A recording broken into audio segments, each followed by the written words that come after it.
حضرت کعب بن مالک رضی اللہ تعالیٰ عنہ سے روایت ہے کہ رسول اللہ صلی اللہ علیہ وسلم نے ارشاد فرمایا کہ 2 بھوکے بھیڑیے بھیڑوں میں چھوڑ دیا جائے نا ریوڑ کے اندر،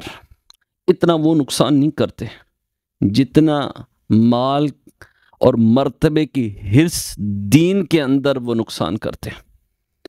ٹھیک ہے نا، یہ دنیا کی حرص اور دنیا کی لالچ جو ہے انسان کے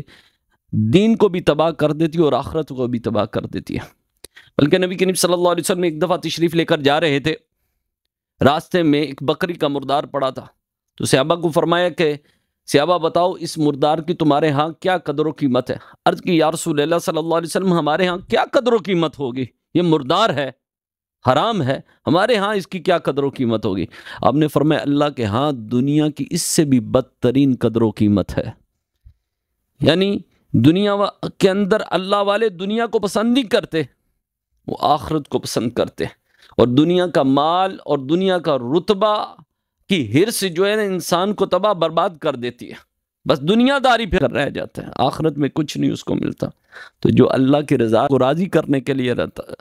اللہ کی محبت پانے کے لیے لگا رہتا ہے، اللہ دنیا میں بھی اسے کامیابی عطا فرماتا ہے، کل قیامت کے دن بھی اس کے درجے بھی بلند کرتا ہے اور جنت میں اپنا دیدار بھی عطا فرما دیتا ہے۔